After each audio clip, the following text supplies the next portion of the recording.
let's watch. I want to watch the Elden Ring review first. Yeah, let's watch the Elden Ring review first, okay, guys? I'm excited about this one. Okay, here we go. This is a review done by IGN. So we'll see how this goes. This is a pretty popular video. Like, I know that there's other videos. Watch the skill up review. Listen, I feel like a lot of the videos are going to pretty much say the same thing. They're going to pretty much all say the same thing. Elden Ring is good. The world is open. There are cool things to do in the world. You can do a lot of things. You can play a lot of different ways. The game looks good. Wow, you can ride on a horse? That's fun. Like, a lot of them are going to say the same stuff, okay, guys? All right, let's go ahead and look at this. Here we go.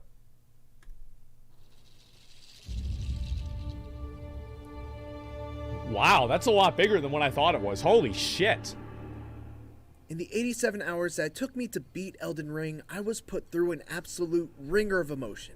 Okay. A fair amount of sorrow for the hundreds of thousands of lost EXP stolen by some of the toughest boss encounters From Software has ever conceived.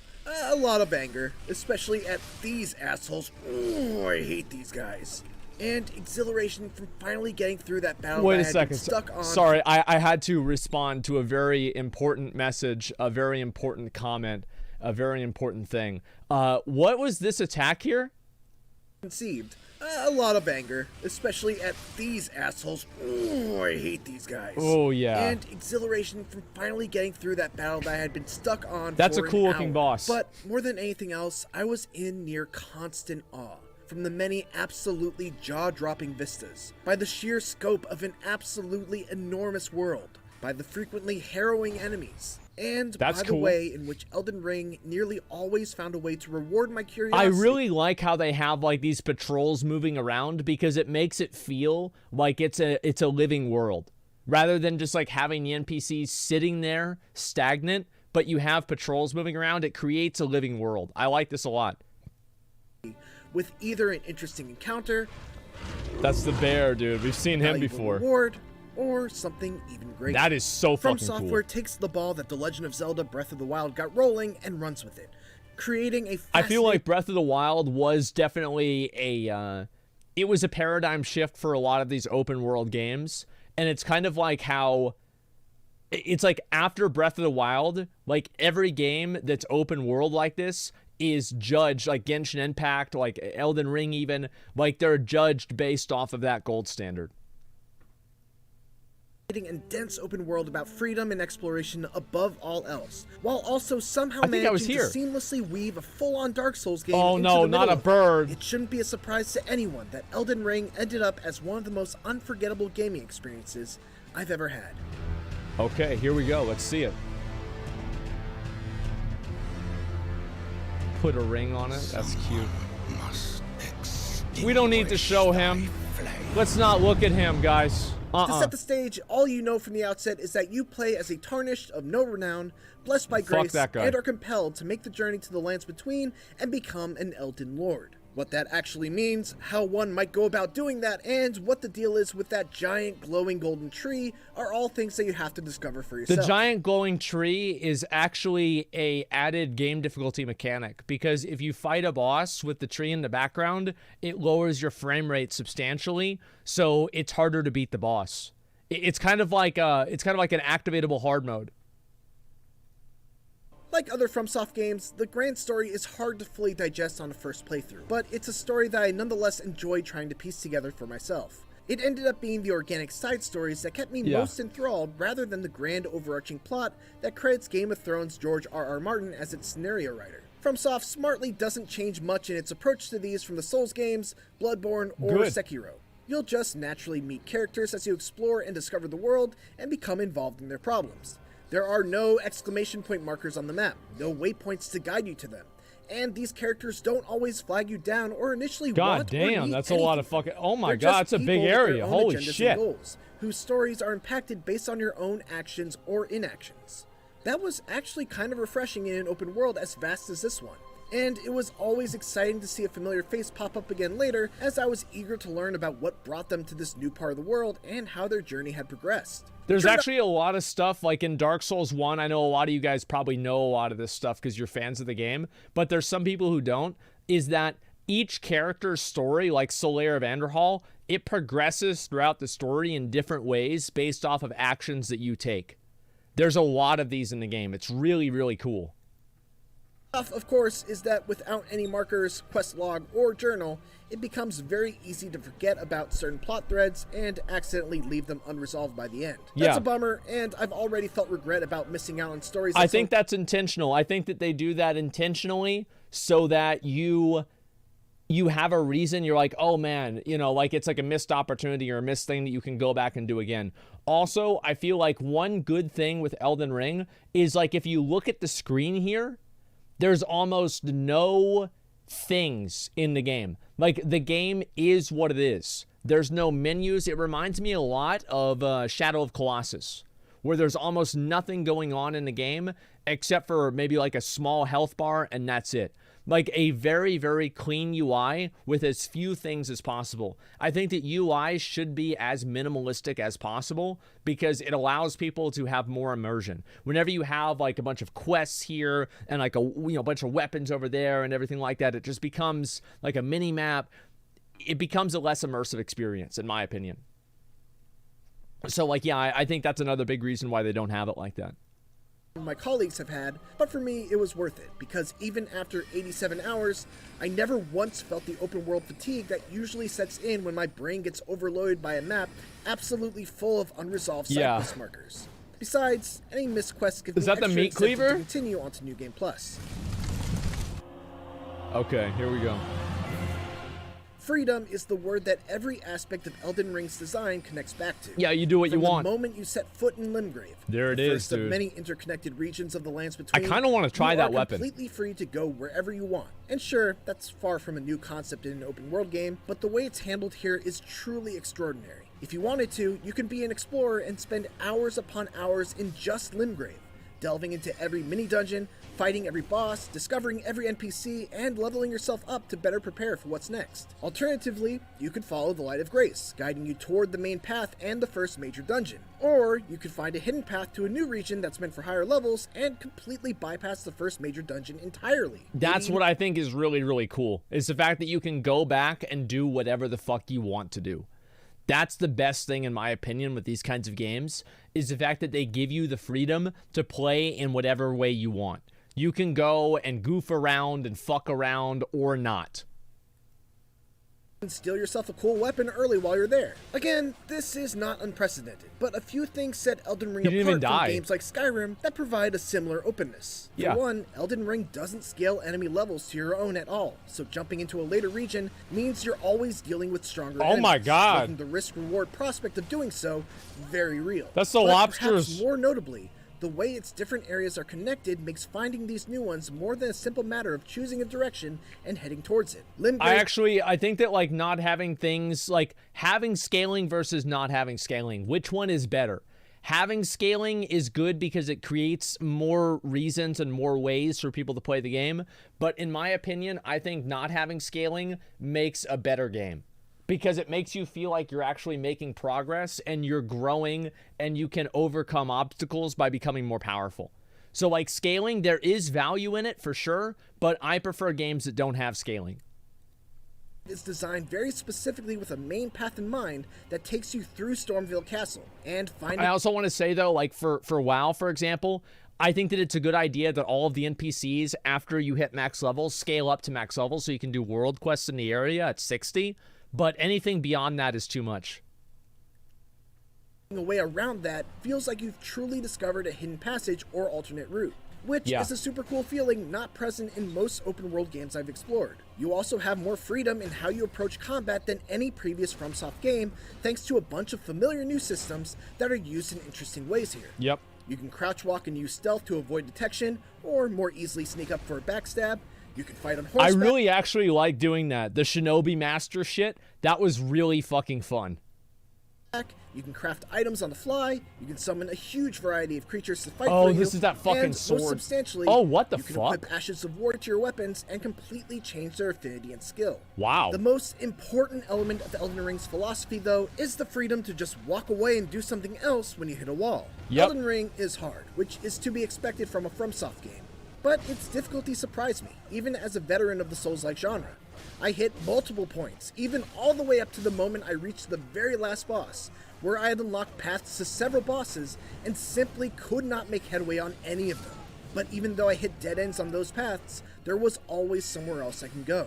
A region I hadn't thoroughly explored, an NPC quest that I had set aside for later, a Light of Grace indicator that I had not yet followed. There's always another way you can go back and do it more easily, and that's one thing that a lot of people don't understand about a lot of these From Software games, is like with Sekiro it's a little bit different, but many of the other games, if you go back and you level more and you get a more powerful weapon, except for like maybe a handful of bosses in each game, you can out-level it to the point to where you can beat it without really too much trouble. Never a point in Elden Ring where I was at a complete loss of what to do, and every time I explored those other regions and followed those alternate paths, you get a little bit more powerful. New gear and items, level up my stats, or learn new spells or skills that would eventually give me the extra edge I needed to power through a boss that had given me problems. That is badass.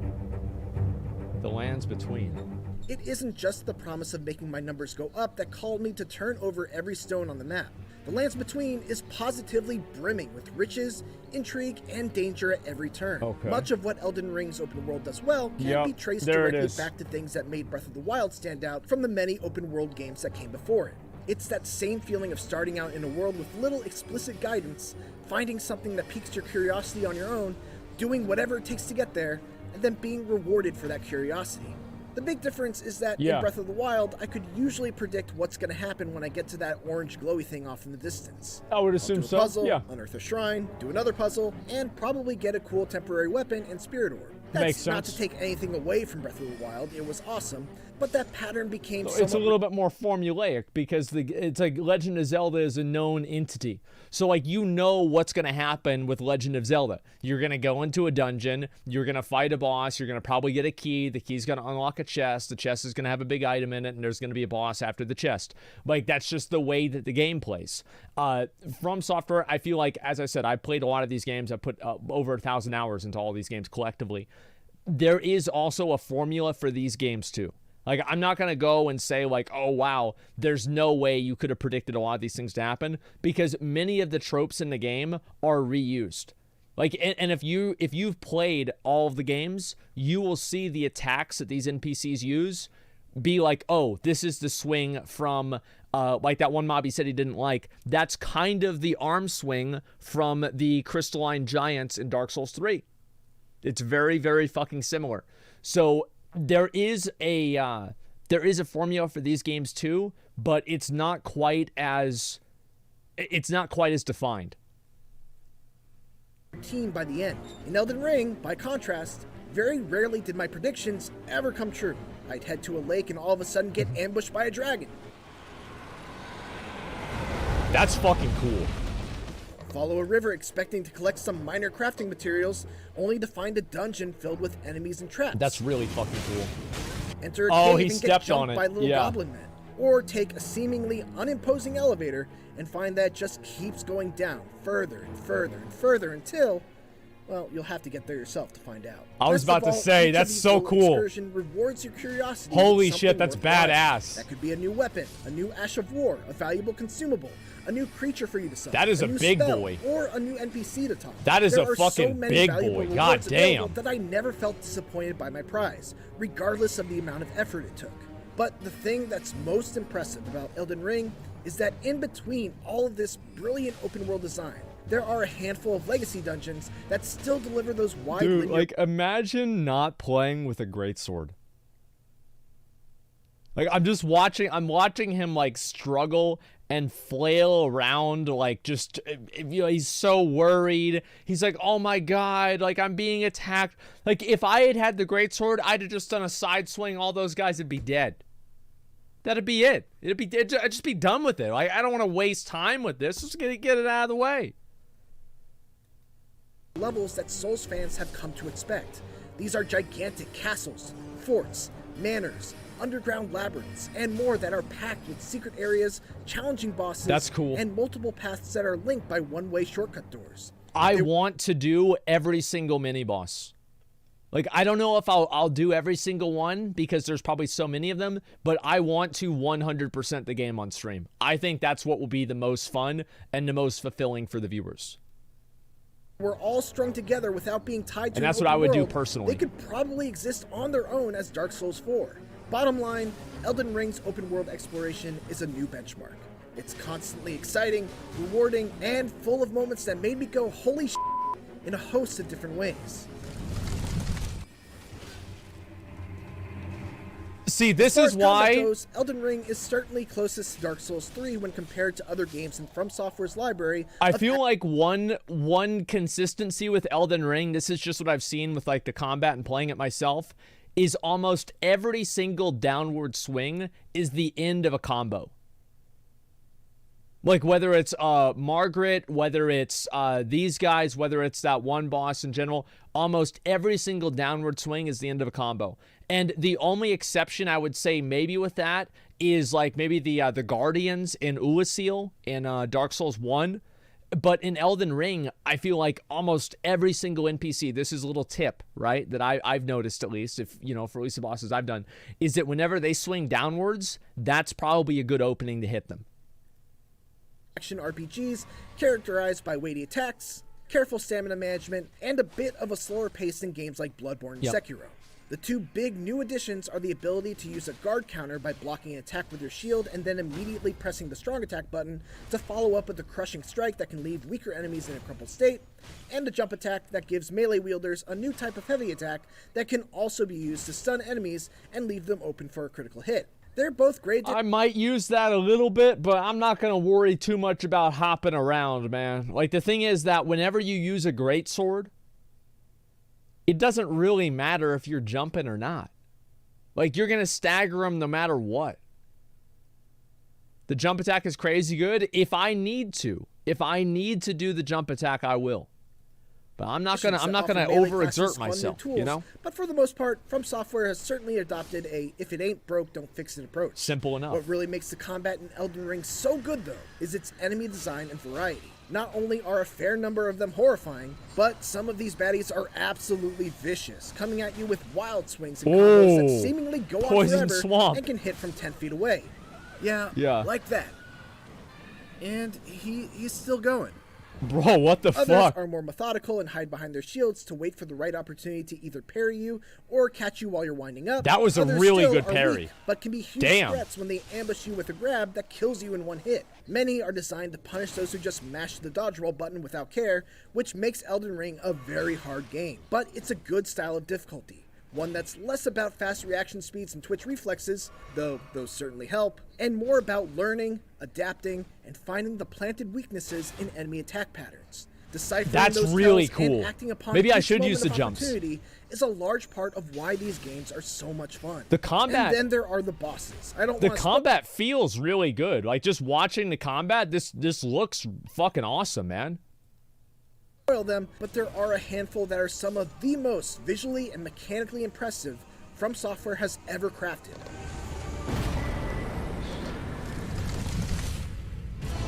Verdict. What's the verdict? It is no exaggeration to say that Elden Ring is From Software's largest and most ambitious game yet, and that ambition has more than paid off. Even I would after say so. 87 hours It of seems blood, that way. sweat, and tears that included some of the most challenging fights I've ever fought, and innumerable surprises, there are still bosses I left on the table. God damn. Secrets that I've yet to uncover, side quests that I missed out on, tons of weapons, spells, and skills I've never used. And this is all on top of PvP and cooperative play that That's I've a lot barely of been fucking able to stuff, scratch man. the surface of. That's Throughout incredible. it all, while the fundamentals of combat haven't changed much from what we've seen before, the enormous variety of viciously designed enemies and the brutal but surmountable bosses have brought its battles to a new level. Even with all the threads I didn't manage to tug on my first playthrough, this guy's pretty good at parrying. I'm sure there will be several. What I was treated to can easily be held among the best open world games I've ever played. Yeah. Like The Legend of Zelda Oh Breath my of the Wild God, before look it, at that Elden shit. Ring is one that we'll be looking back to as a game that moved the genre forward. Damn. God fucking damn. For more Elden Ring, make sure to check out the first minutes of the game. And for everything else, keep it here on IGN. All right, I'll link the video for you guys so we can take a look at it. Bro, can y'all fucking believe we are playing that shit tomorrow? Can you fucking believe it? Oh my god. Look at that. That's the video I just got done watching. It's from IGN. This is... Holy shit, man. I cannot even believe that, like, we're gonna be playing this game tomorrow. It's just so... It's like, it's so shocking to me that it's actually happening.